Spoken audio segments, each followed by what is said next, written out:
Yeah, I gave a lecture on this subject with Jamaluddin here. Jamaluddin organized that lecture in April at the University of Malaya, and the lecture is on the internet. An Islamic view of the current Arab uprisings. Was that the topic? Yeah. So please listen to that lecture. I also have an essay on my website on the same subject, an Islamic view of the current Arab uprisings. Our analysis is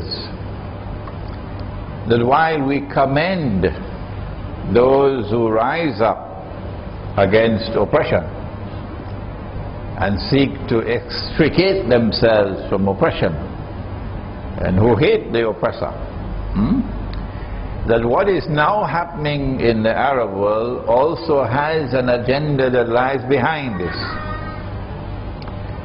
If you deny the rain from falling for long enough, the land will become parched and dry, and just one matchstick is all you need to create a conflagration that will burn down thousands and thousands of acres of land. One matchstick. That's what they did.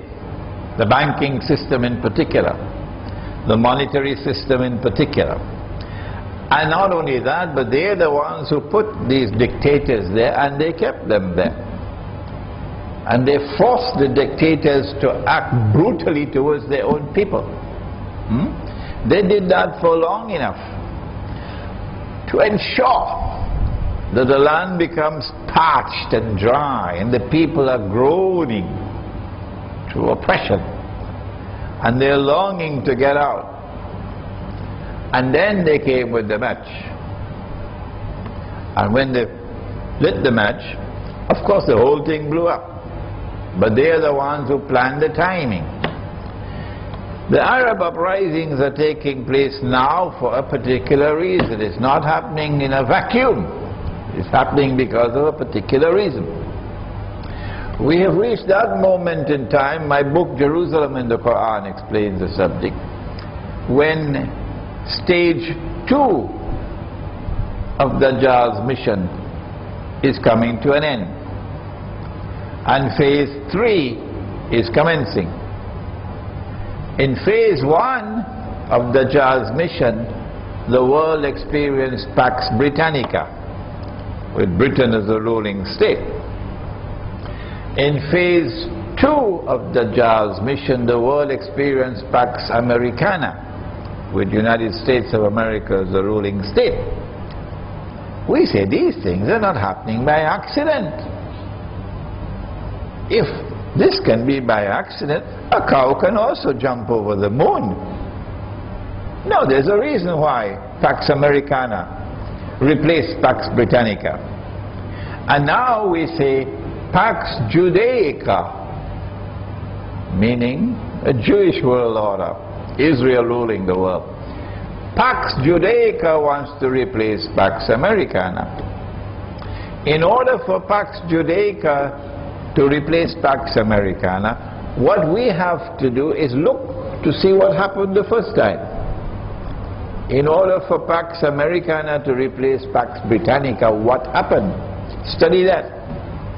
And when you study that, you'll realize that money is one of the keys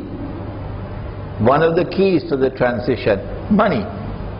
And so the US dollar will have to collapse. The US dollar is not collapsing on its own through any economic reasons. It is a controlled demolition job by the Zionists. They know what they're doing.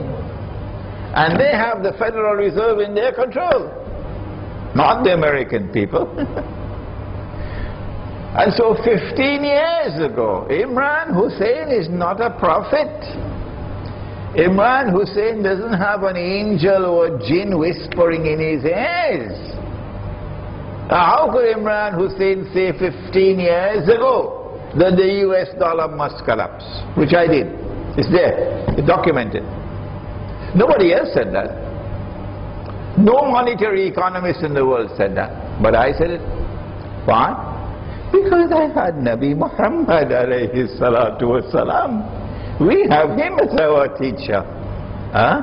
So my study of Islamic eschatology led me to the conclusion, studying Dajjal, led me to the conclusion that the US dollar is not only going to collapse, but must collapse in order for Israel to take over from the United States.